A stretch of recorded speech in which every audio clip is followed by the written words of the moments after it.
Konnichiwa YouTube! Hello everyone and welcome to my very first official travel vlog video. My name is Lauren, or Ender, and traveling the world is my absolute passion. In my last video, I traveled just a few hours to ride and rank some roller coasters, but this time, I've traveled just a little bit further than that. I'm so excited to kick off my YouTube channel with one of the greatest experiences of my life so far. Recently, my husband Garrett and I traveled to Tokyo, Japan. We were there for about 10 days and I vlogged the entire thing for you guys. After I organized all the footage from this trip, I realized that I recorded a lot and it was over 150 gigabytes of video footage. And since I want to make sure that I show all of it, I will be splitting this trip up into a 6-part series. I just don't really want an hour or longer of video, but hey, I guess if that's what you guys prefer, just let me know for the future and I'll adjust. But guys, I hope you're ready to join me in experiencing a beautiful country filled with amazing people, delicious food, and fascinating culture. So let's get into our very first day of our trip, which was just traveling to Japan. So our travel day started at 6 a.m. very early in the morning, and as you saw, I was making coffee and saying goodbye to our cat Boo. Don't worry, cat lovers, we had a house sitter the entire time and taking good care of her while we were gone. I love traveling, but leaving our cat for a long time is always one of the hardest parts for me because I always miss her constantly and just hope she's doing okay while we're gone. Finally though guys, it was time to hit the bricks, as my dad would say, and start driving to the airport. You know, that phrase actually doesn't even make sense anymore because roads aren't made of bricks. I'm still gonna say it though. Anyway, so we get seated on our first plane of the trip and begin to take off. We just have one layover in Chicago before we arrive in Tokyo. And here you can actually see Chicago in the distance from the plane, which I thought was really cool. By the way, if you've never been to the Great Lakes area before, specifically Chicago, you absolutely should. No, that's not an ocean below us, that's Lake Michigan, which is just crazy how big it is. Chicago's a wonderful city. There will definitely be a video of me visiting Chicago soon.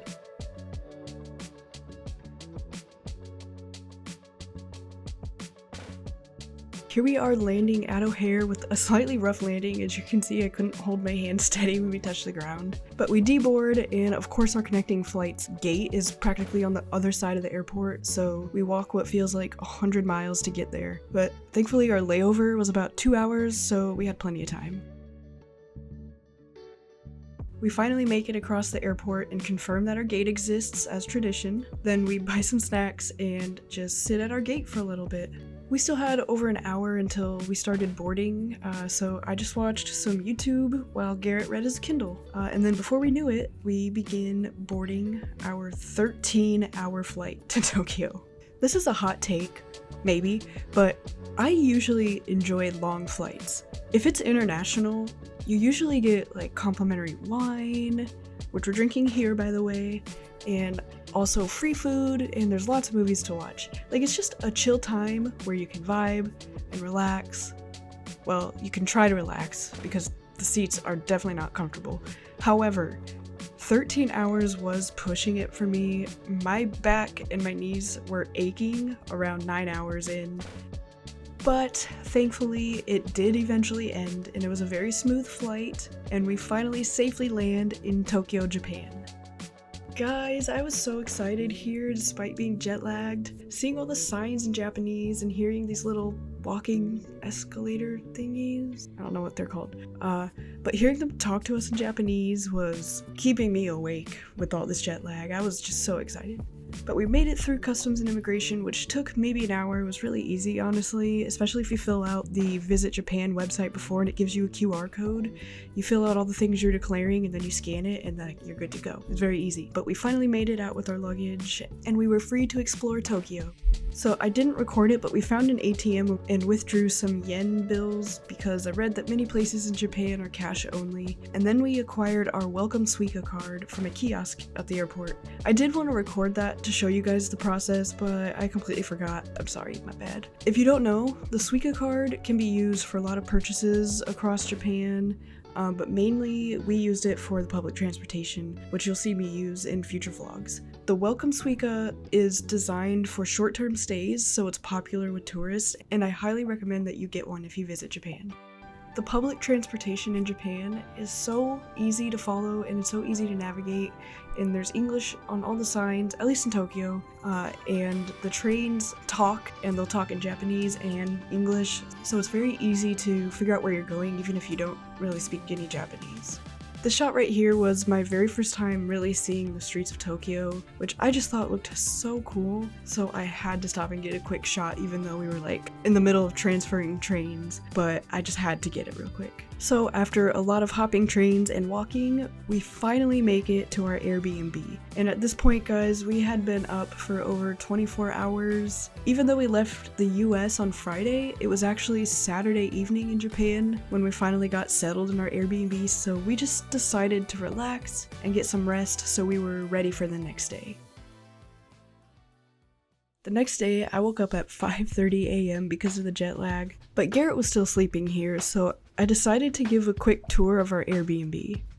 Here you can see the host requested that we take our shoes off before entering, which is custom in Japan to do so. So this toilet room here, I guess is what I'm gonna call it, was small, but I was obsessed with this toilet because, man, we just don't have anything like these in America.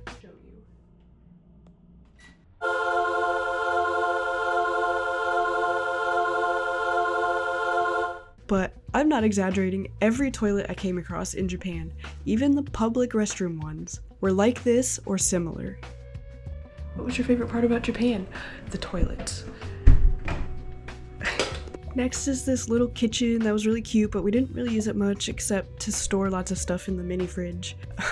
But then we also have the living room, the spare bedroom, the shower room, and the balcony. On a clear day, you could actually see like the top of the Tokyo Tower from our balcony, but you can't really see it here, it was kind of hazy, so here's a better picture. I really loved this Airbnb. It was cute and cozy, and it was really relaxing actually to come back to after a long day in Tokyo. So not much longer after the tour, Garrett wakes up and we start our first Japan adventure, going to 7-Eleven. If you haven't heard, Japan is somewhat known for something called konbinis, which means convenience store in Japanese, and there are several different ones that a lot of people talk about. There's Lawson, Family Mart, and 7-Eleven. We did visit all three, but 7-Eleven was like our go-to. They're so popular because they have like many good quality snacks, food, and drinks for a fairly cheap price, honestly. Also, locals can like pay their bills here too. Like their electric bills or their water bills or whatever, they can pay them here, which is interesting. But yeah, so basically they're a popular destination among tourists, and we are definitely guilty of going pretty much every day. I think there were some we went twice a day. So while we were there, I found this latte drink, these sweet and sour gummy snacks, and this pancake sandwich that had red bean paste in the middle, and then also these rice cakes filled with strawberry cream cheese. Finally, our food haul was complete and we went back to the Airbnb to try everything. Garrett bought these soy-flavored rice crackers and then also the egg salad sandwich, which I heard was pretty good from other travelers. And then yeah, we just kind of tried everything, and honestly, everything was very good. We approved of it all.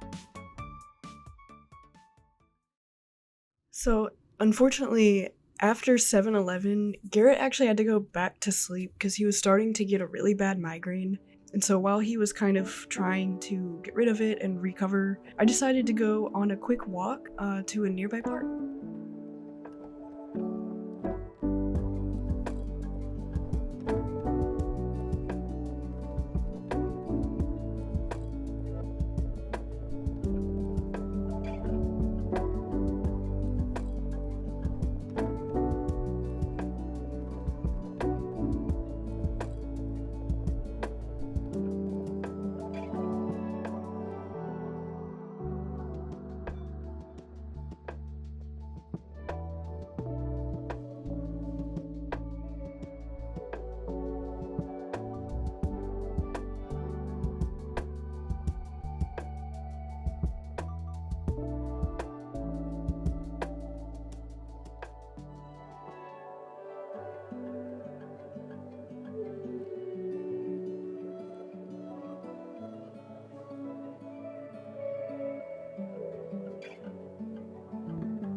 I just wanted to sit down real quick and just like take a moment to soak in like where I am right now.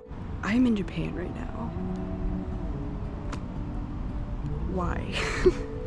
Why am I like this? Why do I have that desire to just go literally anywhere in the world? I just want to see everything, and I'm just like, I'm here.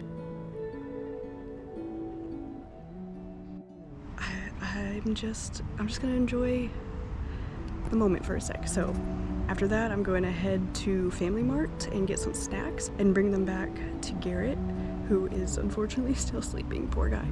But yeah, okay, I'll see you guys in a sec.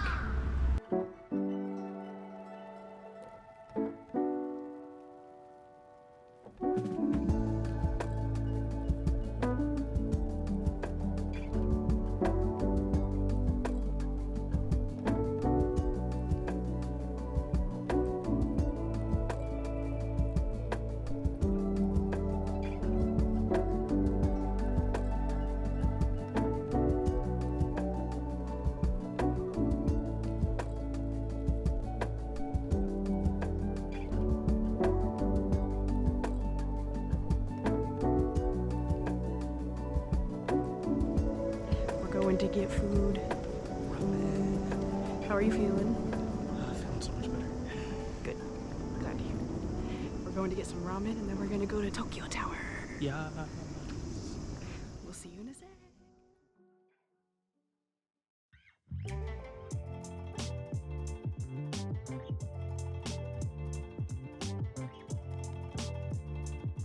I feel like right now this is a good time to quickly apologize for the flashing lights that you see here. I noticed that a lot of my footage in Japan had this, and I was very curious to why, because I don't like that. So I looked it up and I learned that it's actually because fluorescent lighting works differently in different countries. So cameras might pick it up depending on what frequency you have it set, and it's something you like have to look up what frequency the lights are at when you go to this country.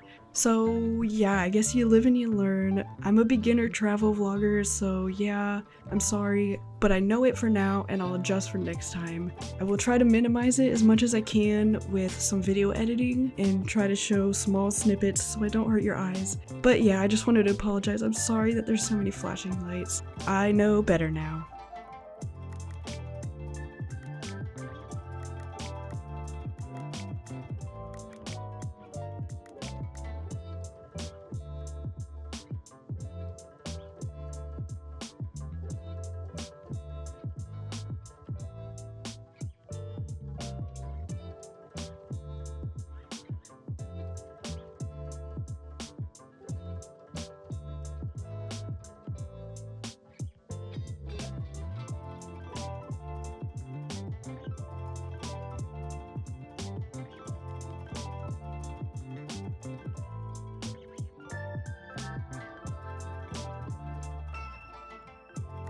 This ramen, guys, was so good. I've had ramen in the US quite a lot, and I was really excited to finally compare them to ramen in Japan. And yeah, as expected, this ramen surpassed everything by miles.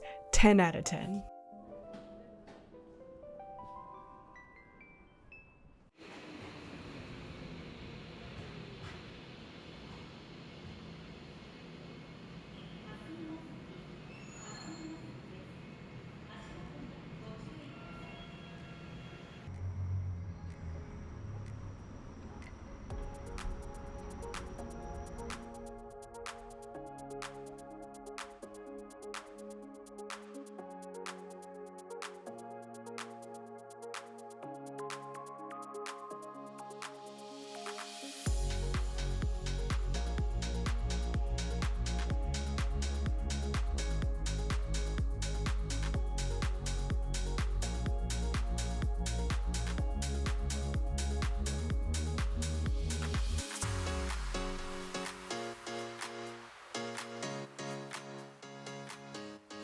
So jet lag was hitting us pretty hard here by this point, I think. So we really only walked around the base of Tokyo Tower and we didn't go up just yet, but we did know we were gonna go later in the week, so we started to head back to our Airbnb.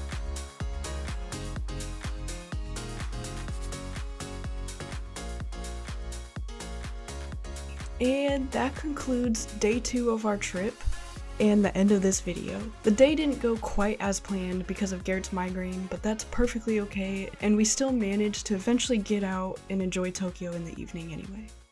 Thank you to everyone who watched this first video of my series. I am very excited to show you the rest of our trip because it was so fun. And for the next video, I hope you're ready to step into a beautiful Shinto shrine and see some jaw-dropping views of Tokyo.